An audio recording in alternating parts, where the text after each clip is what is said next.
मान्य सदस्य अहिले बस्नुस्। माननीय सभामुख महोदय, जो भी इस सदन में सांसद के रूप में उपस्थित है वो संपूर्ण प्रक्रिया पूरा मान्य करके सदस्य मर्यादित ढंगले बोल्नु होला, तपाईहरु बस्नुस्। बिना भारत और चीन के साथ संवाद किए बिना ही जिस ढंग से सम्माननीय राष्ट्रपति महोदय के मुख से ये नया नक्शा निकालने की बात की है, उन्होंने हमारी विदेश नीति, उनकी क्षमता के ऊपर प्रश्न भन्दा भन्दै भारतीय चेलीहरूको सदन भित्र पनि दादागिरी चल्न थाल्यो। भूमि मिचाहसँग सल्लाह छलफल गर्नु पर्यो रे, आफ्नो जमिन मेरो हो भन्नको लागि पनि मेरो देशको भूमि मिचाहसँग सोध्नु पर्ने। इसलिए ऐसे हेट स्पीच को संसद के रिकॉर्ड से हटाया जाए। जब तक ये संसद का रिकॉर्ड पे बना रहेगा, इस देश में विभाजन की दरार वहीं से शुरू होगी। कागज का जो नक्शा है उसमें कोर देने से हमारे नेपाल का जगह फिरता आने वाला नहीं है। यदि जाने अनजाने में पहाड़ी शासकों ने जगह को बेचा है। जब यो देशका प्रधानमन्त्री एउटा सपना योजना फ्याँक्छन् अनि रहका एजेन्टहरू 15 दिनसम्म घाइते हुन्छन् अनि त्यो सपनाको विरुद्धमा सम्पूर्ण शक्तिहरू लगाएर ब्रुक्क ब्रुक्क उफ्रन थाल्छन्। लेकिन फिर भारतीय जासूस करके उन्होंने सब पे पानी फेर दिया। मुझको भी मालूम है सभामुख महोदय, उनके पति राप्ती जिला के दांग जिला के राप्ती गांव पालिका में जब वो चुनाव लड़ रहे थे तो उनके गांव पालिका के निर्वाचन में भारतीय रुपया बांटा गया। बाद में जब गांव वालों ने पकड़ा कि नहीं ये भारतीय रुपया तो उत्तर की छिमे के चीन की तरफ से बांटा गया है, तो कहीं इस संसद में बिना किसी बड़ी शक्ति के आरोप के बिना उनको कैसे हिम्मत हुई, कहीं हमारे उत्तरी छिमे की चीन के इशारे पे तो उन्होंने एक भारतीय चीली पे आरोप नहीं लगाया है कि जिस तरीके से हम लोगों के साथ भेदभाव होता आया है, किसी भी बात का एक सीमा होता है, सीमा से बढ़ करके आवाज उठाया जा रहा, अपमान किया जा रहा है। हिंदी में जो बोलता है। मान्य सदस्यहरू, अब संशोधनकर्ता मान्य श्री सरिता गिरीलाई आफ्नो संशोधन पेश गर्दै छलफलमा भाग लिन समय दिन्छु। सम्माननीय सभामुख महोदय,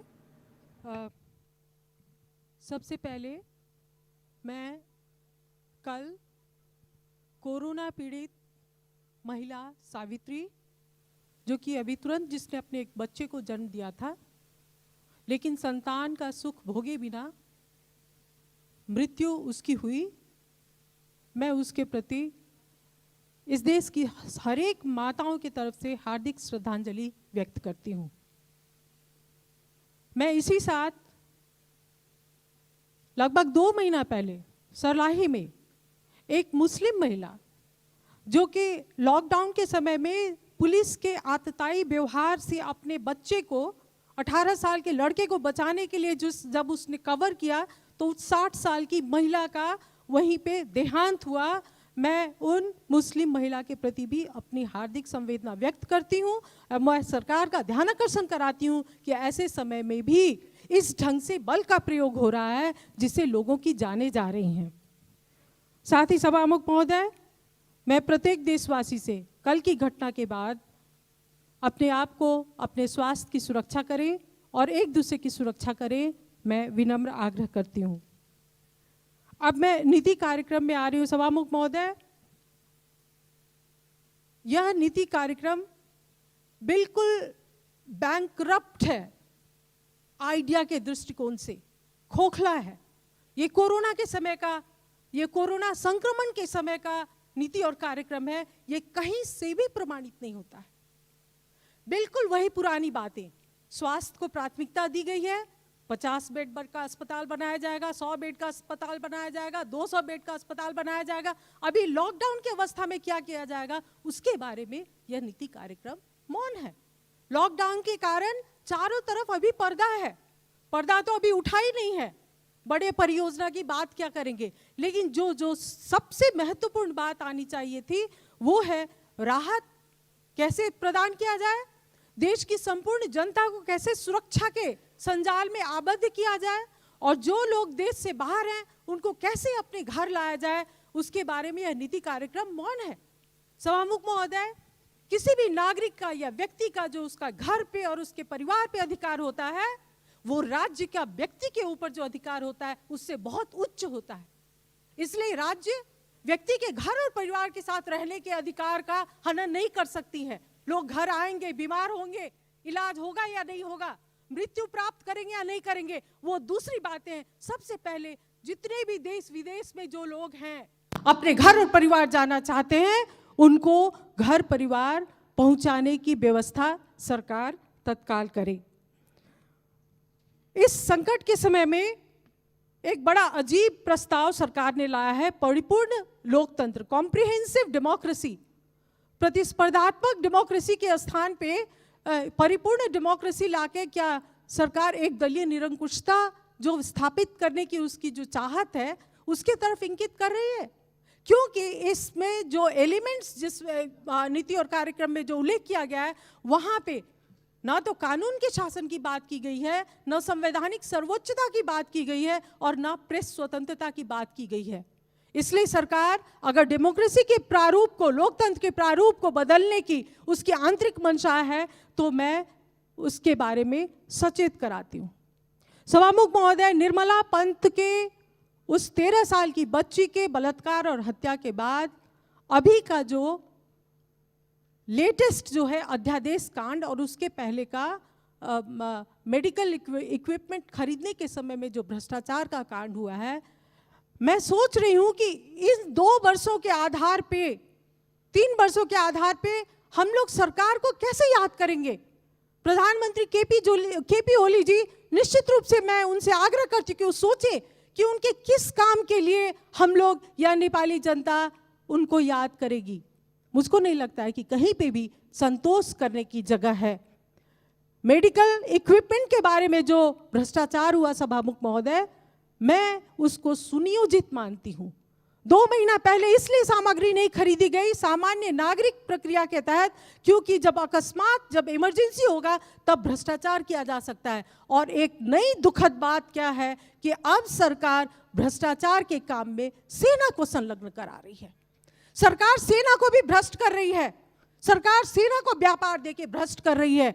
जब मंत्रिपरिषद के द्वारा सार्वजनिक खरीद आइन के अंतर्गत जब व्यापार, जो भ्रष्टाचार का मामला जब लोगों के सिर से ऊपर चला गया है, नाक के ऊपर चला गया है, तो अब सरकार ने सेना के मार्फत भ्रष्टाचार करने का एक युग आरंभ किया है। क्योंकि सेना नागरिक के सरकार से ऊपर है, कानून से ऊपर है। लेकिन इसका मतलब ये नहीं है कि जनता ये नहीं जानती है। हर एक बात में इस सेना को ठेका, हर एक बात में नहीं, ये सरकार की विफलता है। स्वास्थ्य सामग्री कोरोना शुरू होने के बाद अगर सरकार यहाँ पे नहीं ला सकी है, ये सरकार की पूर्ण विफलता है। और प्रधानमंत्री केपी ओली जी, इसके बारे में सारी जनता के सामने में उनको माफी मांगनी होगी। अब मैं सुनकोशी परियोजना के बारे में बात करना चाहती हूँ। सभामुख महोदय, 2046 साल के बाद निरंतर सुनकोशी कमला डाइवर्सन के प्रोजेक्ट की बात आई है, लेकिन अब सुनकोशी मरीन ड्राइव लाया जा रहा है, बहुउद्देशीय प्रोजेक्ट लाया जा रहा है। प्रदेश नंबर 2 को सिंचाई की आवश्यकता है, बिजली से भी ज्यादा सिंचाई की आवश्यकता है। सरकार बिजली बनाएगी, वो बेचेगी, लेकिन जनता को पानी चाहिए। इसलिए ये सुनकोशी मरीन ड्राइव को हटाकर सुनकोशी कमला सिंचाई परियोजना लाया जाए। मैं निजगढ़ की बात कर रही हूँ सभामुख महोदय, क्या सरकार को पता नहीं है कि निजगढ़ के मामले में सर्वोच्च अदालत में मुद्दा चल रहा है? जब कोई मुद्दा विचाराधीन है तो उसको इस संसद में उठाने की हिम्मत कैसे सरकार ने की? क्या सरकार ने सर्वोच्च अदालत को ललकारा है या फिर सर्वोच्च अदालत को दबाव में डाला है? साथ ही सभामुख महोदय, बहुत सारी बातें, लेकिन सत्य निरूपण तथा मेल मिलाप आयोग, जिसके कारण आज भी शांति प्रक्रिया अधूरी है और लोग अटके हुए हैं। बेपत्ता व्यक्ति के संबंध में जो विधेयक है वह कानून का रूप नहीं ले पाया है, जिसके कारण शांति प्रक्रिया अधूरी है। शांति प्रक्रिया सरकार कब पूरी करेगी? उस बात को क्यों छोड़ा गया है? क्या यह विपक्षी दल के दमन के लिए किया गया है या पार्टी के आंतरिक लोगों को एक छड़ी दिखा के और नियंत्रण में रखने के लिए इस बात को छोड़ा गया है? इसके बारे में मैं ध्यानाकर्षण कराती हूँ। अभी लिपुलेख का विवाद भी आया है, लेकिन मुझको लगता है कि सरकार ने बिना भारत और चीन के साथ संवाद किए बिना ही जिस ढंग से सम्माननीय राष्ट्रपति महोदय के मुख से ये नया नक्शा निकालने की बात की है। उन्होंने हमारी विदेश नीति, उनकी क्षमता के ऊपर प्रश्न उठाया। एक तरफ राष्ट्रपति महोदय कहती हैं कि लिपुलेख और काला लिम्पियाधुरा को प्रवेश करके और नक्शा बनाया जाएगा, दूसरी तरफ परराष्ट्र मंत्री कहते हैं कि संविधान ही बाधक है। सभामुख महोदय, विदेश नीति जुआ नहीं है, गैम्बलिंग नहीं है। वहां पर आप अपने दो छिमेकी देशों के साथ बात कर रहे हैं। इसी माननीय श्री गंगा चौधरी सतगौवा। अनुदानसँग जमिन, स्वाभिमान र राष्ट्रियता कदापि साट्न मिल्दैन। सीमा विवाद, नेपालमाथि भारतको दादागिरी, नमिचिएको ठाउँ छैन, नहपिएको गाउँ छैन भन्दा भन्दै भारतीय चेलीहरूको सदनभित्र पनि दादागिरी चल्न थाल्यो। भूमि मिचाहासँग सल्लाह छलफल गर्नु पर्यो रे, आफ्नो जमिन मेरो हो भन्नको लागि पनि मेरो देशको भूमि मिचाहासँग सोध्नुपर्ने, यो कस्तो विडम्बना सभामुख महोदय। जब यो देशका प्रधानमन्त्री एउटा सपना योजना फ्याँक्छन् अनि रहका एजेन्टहरू 15 दिनसम्म घाइते हुन्छन् अनि त्यो सपनाको विरुद्धमा सम्पूर्ण शक्तिहरू लगाएर ब्रुक्क ब्रुक्क उफ्रन थाल्छन्। सामान्य सभामुख महोदय, राष्ट्रको सवालमा अब बोलाइ र गराई समानता कायम गर्न धेरै मै हुँ भन्नेहरूलाई पनि हाम्मे पर्न देखिन थालिसक्यो। मन र विचार अशुद्ध हुनेको मन्तव्य, अन्तर्वार्ता र लेखका अंशबाट पनि आम जनताले समेत स्पष्ट रूपमा पहिचान गर्न थालिसके। विगतमा नक्कली राष्ट्रवादको खोल ओढ्नेहरूको मुकुण्ड पनि तिनलाई खडा गर्ने र उचाल्नेहरूबाट नै पर्दाफास हुनेछ। समय माग गर्नुभएको छ। माननीय श्री सरिता गिरी, समय 3 मिनट। सम्माननीय सभामुख महोदय, ज्येष्ठ 19 के दिन मैं संसद में अनुपस्थित थी। मेरी अनुपस्थिति में वहाँ पे हमारे इस संसद के एक माननीय जी ने जो मंतव्य दिया उसको घृणा का मंतव्य कहा जाता है, अंग्रेजी में उसको हेट स्पीच कहा जाता है सभामुख महोदय, क्योंकि उन्होंने रगत उमलने की बात कही। उन्होंने अपने मेरे पद का मर्यादा नहीं होता तो मैं भौतिक रूप से भी आक्रमण कर सकती थी, ये बात कही। और भारतीय चेली नेपाल के संसद में आके दादागिरी करती है, ऐसी बात कही है। सभामुख महोदय, मैं वैसी भाषा प्रयोग नहीं करूंगी, मैं प्रेम से अपनी बात कहूंगी सभामुख महोदय। और मैं बहुत प्रेम और सद्भाव और आग्रह के साथ ये कहना चाहती हूँ कि इस मंतव्य को रिकॉर्ड किया जाए और नेपाल के कानून के अनुसार यह हेट स्पीच कानूनी कार्रवाई के लिए पर्याप्त होता है। और मैं सरकार का ध्यान आकर्षण कराती हूँ, गृह मंत्रालय का ध्यान आकर्षण कराती हूँ कि इसको रिकॉर्ड में लेके और कानूनी प्रक्रिया को आगे बढ़ाया जाए। मैं दूसरी बात कहती हूँ सभामुख महोदय कि पूरे संसद पे की मर्यादा पे और उसके सार्वभौम सत्ता पे आक्रमण हुआ है, इसलिए ऐसे हेट स्पीच को संसद के रिकॉर्ड से हटाया जाए। जब तक ये संसद का रिकॉर्ड पे बना रहेगा, इस देश में विभाजन की दरार वहीं से शुरू होगी। क्योंकि यहाँ पर अगर ये संसद के सार्वभौम सत्ता पे, संसद में ही जासूस कहने की बात की जाती है, संसद में दादागिरी चलाने की बात की जाती है, सभामुख महोदय, ये सिर्फ किसी माननीय पे नहीं, ये पूरे संसद पे आक्रमण है। सभामुख महोदय, मैं क्षमा चाहती हूँ कि हमारे माननीय जी भी संसद का वक्तव्य पढ़ के अपना वक्तव्य देती हैं या मीडिया में जो प्रायोजित ढंग से वक्तव्य आता है उसको कहती हैं। मैंने कहा है भारत और चीन दोनों देश के साथ संवाद करके बात आगे बढ़ाई जाए। और थोड़ी देर के बाद मीडिया ने भारतलाई नसोधिकन नक्शा बनाउने ये कहा कि प्रायोजित किया। उन्होंने भी उसी मंतव्य को पढ़ा है, सुना है और उसके बाद अपनी धारणा व्यक्त करती हैं। कम से कम हम लोग सभासद लोग जब बोलते हैं तो वस्तुगत तथ्य और प्रमाण के आधार पे बोलें। जब बाहर के जनता की हल्ला होती है, उसी के हल्ला में हम लोग जाएंगे तो हम लोग देश का नेतृत्व कैसे करेंगे। मैं जो दूसरी बात, महत्वपूर्ण बात उठाना चाहती हूँ यहाँ पर, हमारे माननीय जी ने एक बात तो अच्छा ही कहा, भारतीय चेली को भारतीय दलाल बोलते बोलते चेली कहा, महिला है सहानुभूति होगी इसलिए इज्जत बढ़ाया है, लेकिन फिर भारतीय जासूस करके उन्होंने सब पे पानी फेर दिया। मुझको भी मालूम है सभामुख महोदय, उनके पति राप्ती जिला के दांग जिला के राप्ती गांव पालिका में जब वो चुनाव लड़ रहे थे तो उनके गांव पालिका के निर्वाचन में भारतीय रुपया बांटा गया। बाद में जब गांव वालों ने पकड़ा कि नहीं ये भारतीय रुपया तो उत्तर की छिमेकी चीन की तरफ से बांटा गया है, तो कहीं इस संसद में बिना किसी बड़ी शक्ति के आरोप के बिना उनको कैसे हिम्मत हुई कहीं हमारे उत्तरी छिमेकी चीन के इशारे पे तो उन्होंने एक भारतीय चेली पे आरोप नहीं लगाया है। भारतीय चेली ऐसे नहीं आई है सभामुख महोदय, नेपाल के कानून के अनुसार आई। और मैं एक बार और कहती हूं, मैं नेकपा पार्टी के संसदीय दल के नेता और नेकपा पार्टी के अध्यक्ष और नेतागण से कहती हूं, मैं महत्वपूर्ण बात कहने जा रही हूं सभामुख महोदय। इतिहास की जानकारी नहीं है तो इतिहास की जानकारी हमसे ले, अपने नेताओं और कार्यकर्ताओं को ठीक से प्रशिक्षित करें। हिंदी का नेपाल में क्या स्थान है और हिंदी का यहाँ पे क्या संबंध है वो उनको बताएं, ताकि उनका रगत नहीं उबले।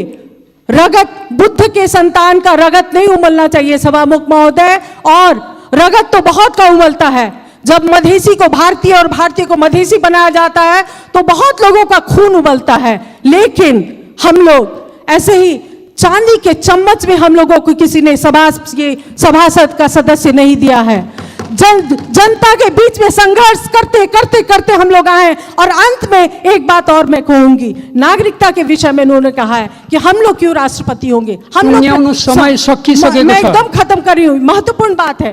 तो मैं भी ये चुनौती देती हूँ, मैं चुनौती देती हूँ कि 2072 साल का संविधान बनाने वक्त में जब मधेसी सड़क पे थे तो उन्होंने आर्टिकल 279 लाके हमारे हाथ और पैर में जंजीर बांधी है।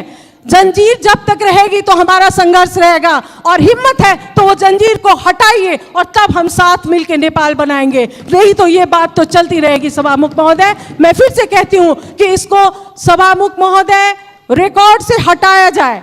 मैं ये मांग करती हूँ, जब तक इसके बारे में ये घृणा का स्पीच इसको रिकॉर्ड से नहीं हटाया जाएगा, मैं क्षमा चाहती हूँ। हम लोग संसद को ठीक से सुचारू रूप से आगे बढ़ने में देने में असमर्थ हैं सभामुख महोदय। माननीय श्री अमृता देवी अग्रहरी, समय 3 मिनट।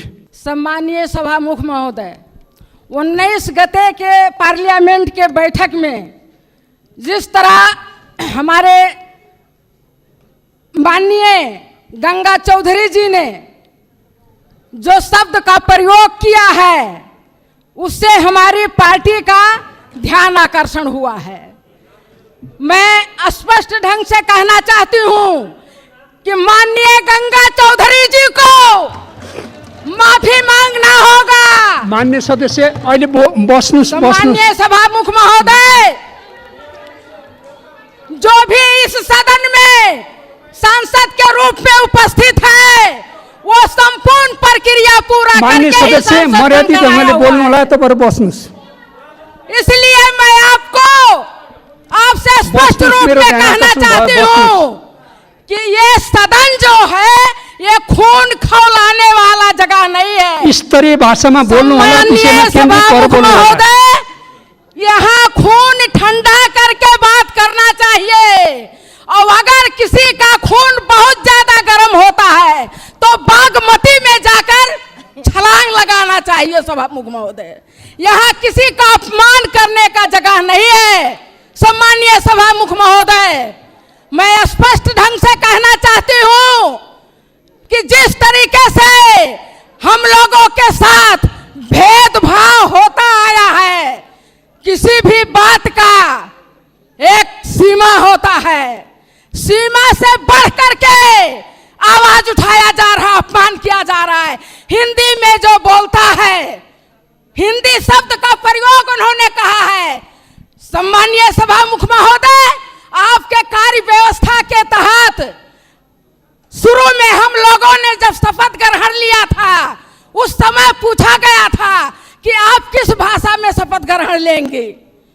हम लोगों ने अपना अपना उद्देश्य के तहत, जिसमें हमको सरलता होती है, हिंदी में भी जिसको जो अपना सहज होता था उस अनुसार हम लोगों ने लिखित दिया था, और हिंदी में हम लोग बोलने के लिए शपथ ग्रहण लिया। और हिंदी में बोलने के लिए इस तरीके से हमारे ऊपर जो है छीटाकशी होता है, अपमान होता है। हम ये कहना चाहते हैं सभामुख महोदय कि हिंदी बोलने से कोई हिंदुस्तानी नहीं होता, अंग्रेजी बोलने से कोई ब्रिटिश का नागरिक नहीं होता। जिस भाषा को जिसको सरलता होती है उसी भाषा का प्रयोग किया जाता है सभामुख महोदय।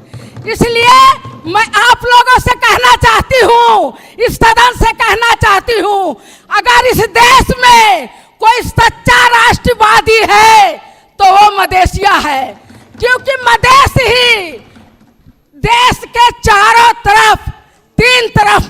का बसोबास है, जहां पे आज तक 1 इंच भी जगह मदेशियों के रखवाली के तहत किसी में हिम्मत नहीं हुआ समय सकियो टुंग्याउनु जो आकर के आक्रमण कर सके। लेकिन आज जो सीमा को लेकर बात उठ रही है सभा मुख महोदय, बहुत महत्वपूर्ण बात है। कागज के टुकड़ा में, कागज का जो नक्शा है उसमें कोर देने से हमारे नेपाल का जगह फिरता आने वाला नहीं है। आप कोर लीजिए नैनीताल, आप कोर लीजिए हरिद्वार, आप कोर लीजिए खटमाय और पिथौरागढ़, जहां भी कोर लीजिए, उससे हमें नहीं मिलने वाला है। और भारत के लोग भी अपने नक्शा में काठमांडू और पोखरा अपने नक्शा में कोर लें, उससे भारत को भी नहीं मिलने वाला है। यदि जाने अनजाने में पहाड़ी शासकों ने जगह को बेचा है तो उसको वार्ता के टेबल के माध्यम से हमें वापस लाना चाहिए सभा मुख महोदय। जगह बेच करके और नौटंकी करने से जगह वापस नहीं आता है। इसके लिए कूटनीतिक वार्ता के टेबल पे बैठिए और जगह को वापस लाइए। और यदि ऐसा नहीं कर सकते हैं इस देश के शासक लोग, तो कुर्सी से राजीनामा दे, कुर्सी छोड़ दे, मदेशिया उस कुर्सी पे बैठ करके और देश को वापस लाएगा। यदि वाकई हमारे देश के भूभाग आक्रमण हुआ है तो मैं इतना ही कह करके आप लोगों के समक्ष एक शब्द और कह देना चाहती हूँ। नागरिकता के विषय में भी हमारे माननीय जी ने आवाज उठाया कि एक सांसद के पास 2 नागरिकता है। मैं कहता